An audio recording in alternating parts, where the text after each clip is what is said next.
Welcome into the New Orleans Saints podcast. You'll hear from players, coaches, broadcasters, and writers that cover the NFL on a daily basis. The New Orleans Saints podcast starts right now. Here's your host, Erin Summers. Welcome into the New Orleans Saints podcast. I'm Erin Summers, joined by Todd Graffagnini and DeShazier, because we have a lot to talk about today.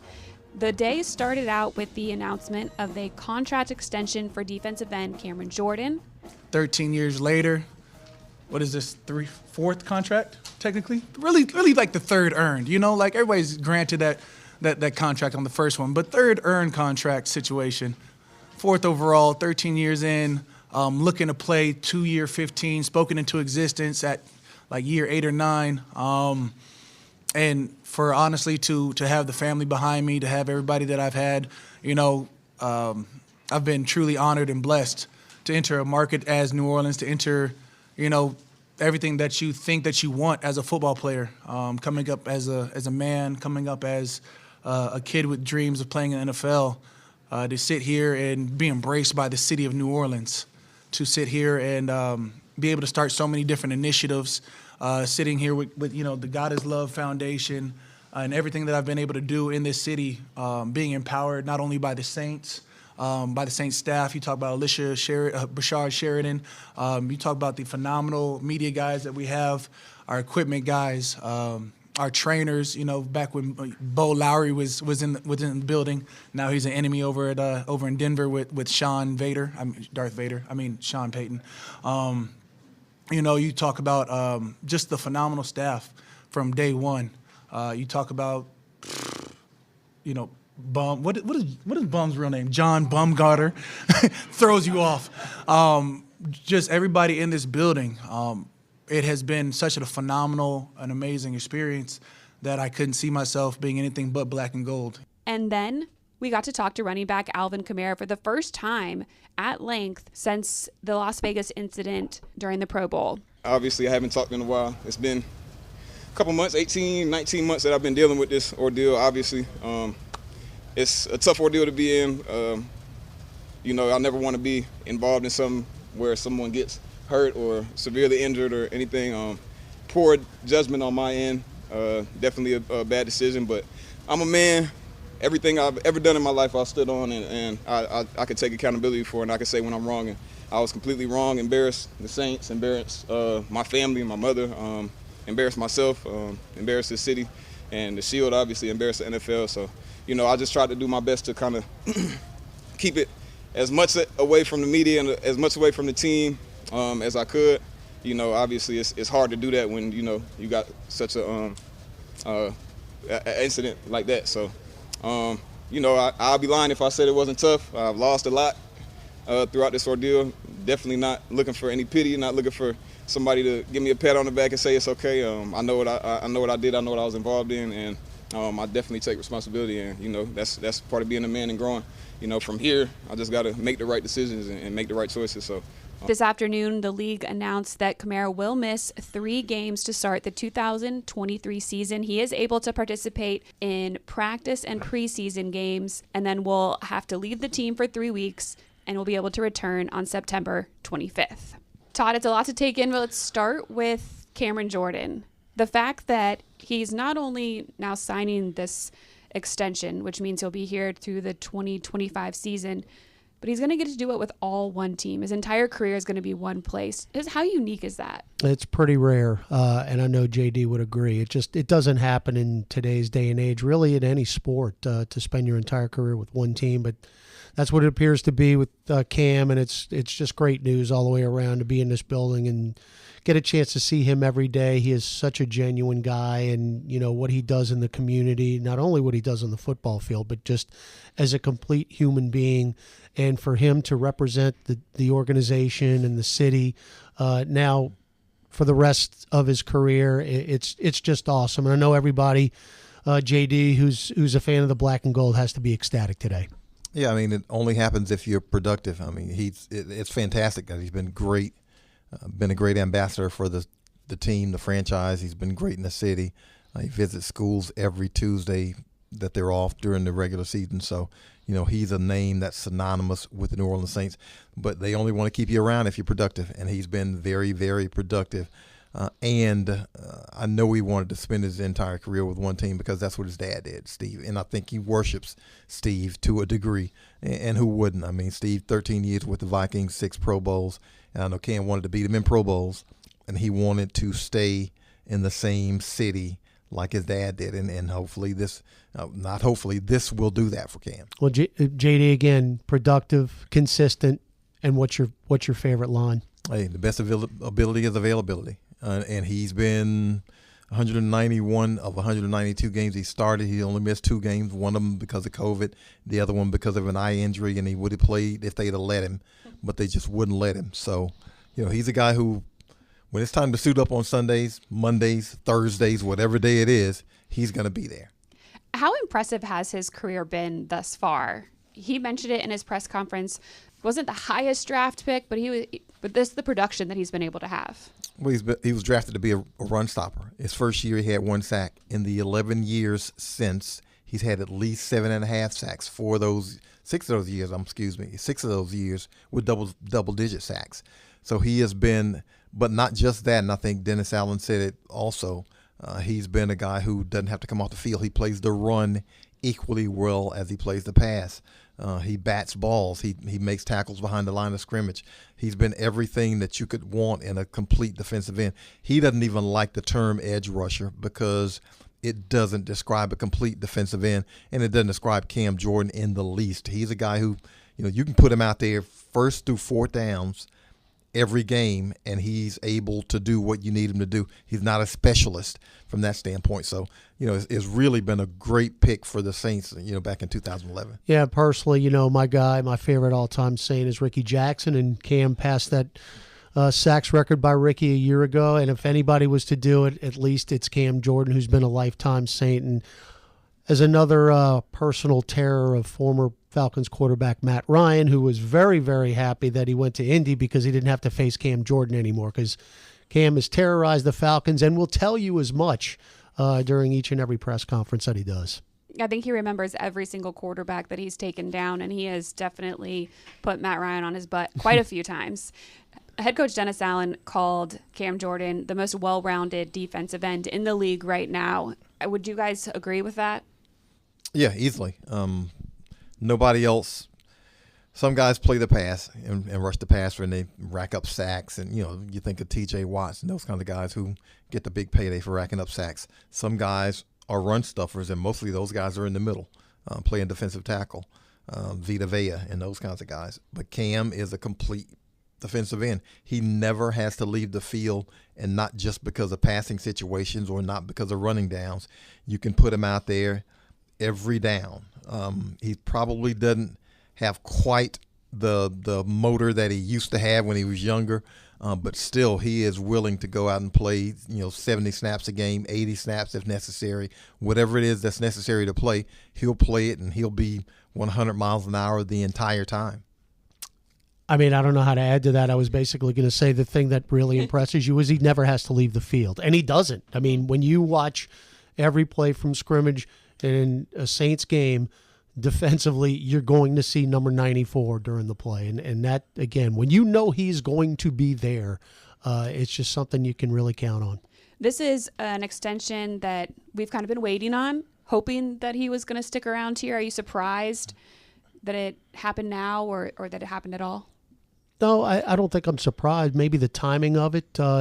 It's pretty early in training camp before any preseason games, so I guess, Mickey Loomis, they wanted to get it out of the way. And it was going to happen eventually, right, JD? And I guess to get it done as early in camp, and now that's behind them, and they can just focus on the football aspect of it. Well, Mickey gave the tell. Mickey said, we want Cam Jordan to be in the Ring of Honor. We want him to be a New Orleans Saint for the entirety of his career.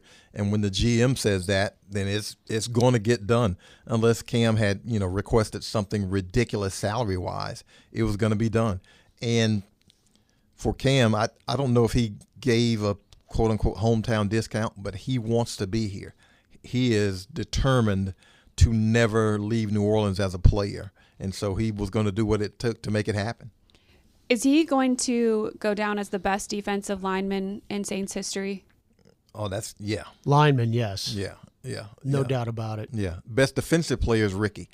Because Ricky, I want to say Ricky recovered like 70-some fumbles or something ridiculous. I think he has the fumble record too. Maybe if he doesn't have it, somebody passed him up. Yeah, he led the NFL in fumble recoveries like Yes. 3, 4, 5 times. So he is the best defender in Saints history. But Cam Jordan is the best defensive lineman by far. It ain't even close. How have you seen him become a leader on this team? Says he's kind of been the older guy in the room for a while now, and it's a role he's always been a part of. But now you have a couple defensive linemen that they did draft in this draft. Well, it's just, he's been leading by example for many, many years, and he is a vocal guy as well. But like we talked about at the beginning, he's a guy that practices what he preaches. I mean, he's out in the community, as JD mentioned. I mean, everything you want someone that is this closely involved in your organization, everything you could possibly hope for, as just every type of positive you can come up with, he does. I know, yeah. I mean, he the stuff he does, you can mimic in terms of effort, because when you see a guy practicing that hard, playing that hard, that's the greatest example you can have. Now, the stuff he does as a pass rusher, some of that stuff you can't teach. It's just natural. And you'll see him, kind of mentoring the younger defensive linemen, but some of that stuff, that's just Cam. So I think it was Colin Saunders who said Cam is one of one. You compare him to him because there is nobody else like him. And so from that standpoint, there won't be guys who, man, that rush move reminded me of Cam. That's just kind of Cam doing what he does. But in terms of, replicating what he does in the community and the effort, anybody can put forth the effort. And you have to, when you see him practicing that way, you can't be the one who says, you know what, I won't run an extra gasser when 94 is out there after 12 seasons running extra gassers. And the guy loves to practice. Yeah. I mean, he had a vet day today, and he really didn't want to take it. He has not taken one during this camp. Now, I know last year they gave him a couple days, but he does not want to take days off because he loves to be out there with his teammates and practicing, and that's not something that's been uttered a whole lot in the last few years. Cam does not like to reflect on his career, talk about any accolades, because he says he's still got time. He's still playing. He still have more to achieve. But because we're in this moment and we can talk about it, we're going to. What has been something that Cam did that's been your favorite? Well, I think, and I can't remember if it was a Thanksgiving night game. I know it was a Thursday night game. He sacked Matt Ryan 4 times in Atlanta. Right. Which basically, and the last sack won the game because Atlanta had an opportunity to win that game. And the last sack basically gave the Saints possession because it was a 4th down sack and the game was over. And also one year, and I can't remember, it was his first All-Pro year. Can't remember the exact year, but he had like 10 batted passes and 10-plus sacks. He had like a 10-10-10 year, 10 sacks, 10 forced fumbles, 10 PBUs. It was one of those crazy statistical years where it was like, not a lot of people do this kind of thing. And, you had to, when you put up the names of people who had done it, it was people who were perennial All-Pros and that kind of stuff. It was one of those years, and I think that was the year he got his touchdown, too. JD, I literally was, when you were talking, correct me if I'm wrong, but in 2017, when the Saints defense really started to step their games up, wasn't it game against Detroit where he batted the ball up in the air and caught it in the end zone for his first touchdown? Yep. That to me is it right there. Yeah. Thank you for jogging the memory because I was drawing a blank. But yes, when he got his first touchdown, and that was really the point where, where the Saints defense had pretty much been crapped on for the last couple of seasons. And in that 2017 season, you could see them starting to turn the direction that we now still see that pattern. But that really was the game when he was batting balls down and then, of course, batted one to himself for a touchdown that you really thought, hey, this Saints defense is really turning the corner in a positive direction. Really happy for Cam getting his extension done. It was awesome to hear from him, see his family here in attendance Friday morning. And then later on in the day, we had an opportunity to talk to running back Alvin Kamara for the first time in a while. I think I respected him standing up there and owning everything that's happened taking responsibility, talking about how he's going to change moving forward. But he really seemed affected by the situation. I mean, it's been going on for, he said, almost 20 months. Yeah, no, we thought he was going to be suspended a year ago, and it never happened. So this has been going on for a very long time. And, we talked about it on our TV show, and I just think you could see, physically the way when he was out at practice today that you could tell that, and he mentioned it after, that a weight had been lifted from him just going up to talk to the commissioner. He knows it is behind him now. And with what we have found out just a little while ago, it definitely is behind him. And how many games he's going to be out. Now you can really move forward from it. Yeah, I think the league wanted to wait and make sure the case was adjudicated, which, it has been. And then Alvin goes and talks to the commissioner. Now, the contrition, it was genuine, I believe. But, I mean, he didn't have a whole lot of wiggle room there. I mean, as they say, the eye in the sky don't lie. Right. The film doesn't lie. And, I mean, it happened. And so, the fact that he said, look, yeah, it happened, but, one, I was somewhere I shouldn't have been at a time I shouldn't have been there. I regretted having I embarrassed everybody, and I'm going to be a man about this. I'm sorry. I shouldn't have done it. And I apologize for it. And I think that went a long way with the commissioner. How long, I don't know, because I personally, I cannot lie, I was thinking the suspension was going to be longer. I thought it was because it looked like this just doesn't look good. Mm-hmm. But whatever it was, the conversation between he and Commissioner Roger Goodell maybe had some influence. Maybe whomever the security people are in Las Vegas who had a background on that, because the league investigates everything. Maybe the investigation turned up something that we didn't know besides the fight. And that would be the key, because it looked fairly vicious. And so to get 3 games is huge for him and the team. Yep. Mm-hmm. Because now now you can really plan. That's why you brought in Jamal Williams. That's why you drafted Kendre Miller. You might have to get another guy, or maybe it's Benjamin or something, because you're going to be without him for 3 games, and the things that Alvin can do cannot be replicated on the field. He's that special a player. So you need 3 parts, 4 parts maybe, to kind of fill in what he does. But now at least you can make your plans. Okay, we won't have him for these 3 games, so we're going to feature you doing this and you doing that and you doing this. And now, you guys are going to have to learn blitz pickup, because Alvin does it pretty well. And when you run this wheel route, this is the way Alvin does it. And you're going to, he's going to have to do a little bit more teaching probably during training camp, so he can kind of impart as much wisdom as he can before he goes into a suspension. But for the team, the franchise, for the city, Alvin, everybody involved, it's good to have it done, and exactly what you're dealing with. Yeah, I think it would have been pie in the sky to think if he wasn't going to be suspended at all. I think that he believed he was going to be. And if you're a Saints fan, I think you got to be a little relieved that it's only 3 games, because it could have been worse. It really could have been. So I think it's a fair decision. And look, he's going to miss the first 3 games. We'll be back, as you mentioned at the top of the show, Aaron. First game against Tampa in the Superdome, October 1st. So all in all, I think everyone's breathing a pretty big sigh of relief. Yeah, I mean, I was going to ask next, now, how good is it for the team to know that it's 3 games? They can start their plan and they can figure it out. But what we've seen Kendre Miller in training camp, he stood out over the last couple days. Jamal Williams, obviously somebody that was brought in that's been RB1 at his last stop. Do you think things are going to change much as far as the way that they do run that offense? We don't know yet, because even though Kendre and Jamal are here in training camp, we haven't seen them be the receiver Alvin is. Mm-hmm. They say they can, and everybody says it until it's time to do it. But we haven't seen them in an NFL game one-on-one with a linebacker where they shake the guy out of his shoes and they make a reception and they do something with it. We've seen that from Alvin, on several occasions, but we haven't seen it from either one of them. I think Kendre had 29 catches in 3 years at TCU. Mm-hmm. They didn't use him at all, basically, in the passing game. And Jamal, we didn't see him used much in Detroit in the passing game. Now, he ran for 17 touchdowns, so you didn't have to.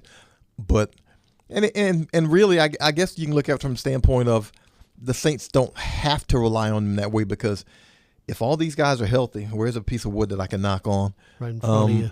You won't have to use them as receivers so much. If Michael Thomas is Right. healthy, and if Chris Olave is on the field, and we see Taysom Hill involved a little bit more in the passing game, and you've got Juwan Johnson, and you've got Rashid Shaheed, well, there are plentiful targets. Jimmy Graham, another one. There are plentiful targets. You don't have to use so much the guy out of the backfield. It'd be nice. It's a good luxury, but it won't be necessary for those guys to have to be Alvin Kamara as a route runner and a receiver. Yeah, I thought it was interesting too, Aaron and JD, that Alvin talked about him being a rookie, and when he came in and Adrian Peterson was here and he was learning from him, and now he's the older guy, he's the mentor, and he's trying to mentor Kendre Miller. And you talked about it, Miller didn't have to do a whole lot as far as receiving at TCU, but when he addressed the media a couple days ago, he said, I am practicing my route running and I want to be a receiver. So, and he's comparing what he needs to do to Alvin Kamara, which again, I thought Kamara was a little, kind of thought that was funny a little bit today. And it's kind of a Cam situation. Alvin does Alvin things that you can't teach. Right. I mean, so, he's instinctive and he's on a good accord with the quarterback, but he's really instinctive. And so he understands, okay, if the guy's playing me outside leverage, I'm going to go inside. If he's playing me inside leverage, I'm going to go outside. He understands those things just by sight, from the snap. And that's something that I don't know that Jamal and Kendre have right now. It's something they can grow into, obviously. And if they have it, it's a great luxury. But again, if the Saints are healthy on offense, they won't necessarily need them to be a Kamara role. They can just have them run the ball because it looks like Taysom Hill's going to be a factor in the passing game. It looks like he's going to be a factor. I mean, he's getting downfield and he looks pretty well. What does he do that doesn't look natural? But he looks pretty natural. And Juwan, we know he busted out last year. And if you can get to the red zone, then you got Jimmy Graham who looks refreshed and healthy. So all you got to do is throw it high and let Jimmy go get it. And then, of course, Michael Thomas is the guy who everybody says, the slant king. Well, you know what? Stop it. Okay, if you don't like it, stop it. And I hadn't seen anybody stop it yet. So that's one of those things where, they might not need those guys to be an Alvin. Do we think that the offense, it's going to be better. I hope it's going to be better than what it was last season, considering all of the weapons that they have. Do you think it's going to be different in the first 3 games than what we're going to see as far as the types of plays that they're running because of the, Alvin not being out there and then Alvin being added back in? I think you have to modify some because he knows the offense like the back of his hand. And there are certain things you can do with him that maybe you won't be able to do with Jamal Williams and Kendre Miller. I'm not exactly sure, but, Alvin, he's been in this offense since 2017. So he's got a lot of institutional knowledge that he just understands. So it could look a little bit different now. Do I think the offense is going to be better whether he's there or not? Absolutely, because you've got a quarterback, and it all starts with the quarterback in the NFL. And the Saints went through, 5 the last 2 seasons? That kind of inconsistency at that position is a death knell. You can't win playing 5 – you might not be able to win playing 5 quarterbacks in the college season, but you do that in the NFL, and that is a recipe to not win because you can't get consistency.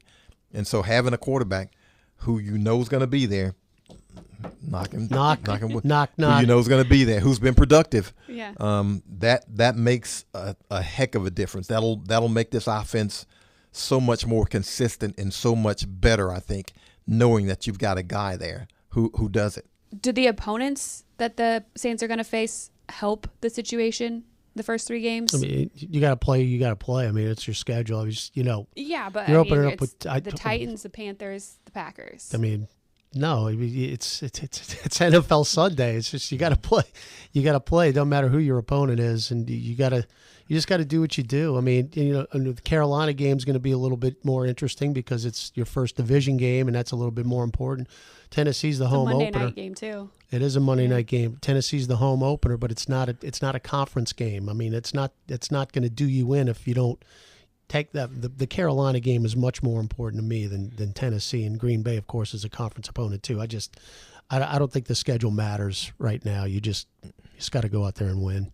No, I mean the schedule's all. God, I hate looking at the schedule and trying to project Can't wins. do it because you're trying to project a win in November and you don't know who's going to be playing quarterback for you, much less the other team, and how they will have come together.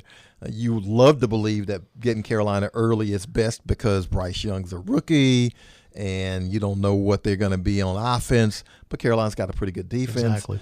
Bryce Young was a cool customer in college. Does he bring that to the NFL? And do they have somebody he can throw the ball to? Because he looks like one of those guys, if you can't get him on the ground, you don't rattle him. He didn't get rattled at Bama. Now maybe he will in the NFL, but he didn't get rattled at Bama. So if you can't get him on the ground, he's going to be an issue to deal with because he's got a lot of poise.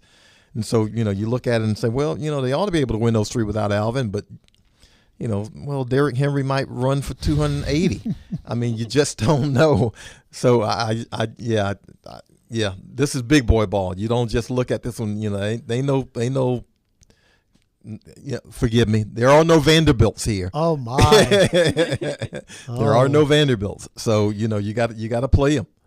Do we get apologies to all the Vanderbilt apologies. out there. Apologies. Hey, I love y'all's uniforms. Are we gonna get to see Alvin in a preseason game? Intriguing question. See, I don't think so because of the joint practices. Good point. And that's where NFL players get their real work in the joint practices. So I don't think we will in the preseason games because, frankly, he doesn't need it. And two, he'll get the majority of his good work in the joint practices. Yeah, and he's going to stay in shape. I mean, obviously, missing 3 games, it's significant, but in the grand scheme of things, it's really not. And he knows what he's doing as far as what his body can do, and he'll do what he needs to do to stay in shape while he's away. Yeah. Now, if not for the joint practices, I think he would play in a game, maybe a quarter, maybe a half, something like that. But because they get such really good work in the joint practices, there wouldn't be a need, in my mind, to play him in the preseason game. Yeah. Well, it's good that we will see him in those joint practices and he will get some good reps there and that he can continue to work out with the team through the rest of training camp for sure.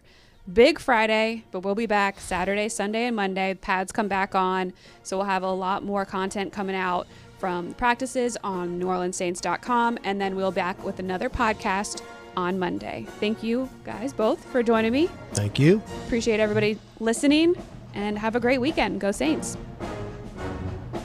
Thanks for listening to the New Orleans Saints podcast. Join us 3 times per week on NewOrleansSaints.com, the Saints mobile app, or you can download the podcast on iTunes. We'll see you next time, right here on the New Orleans Saints podcast.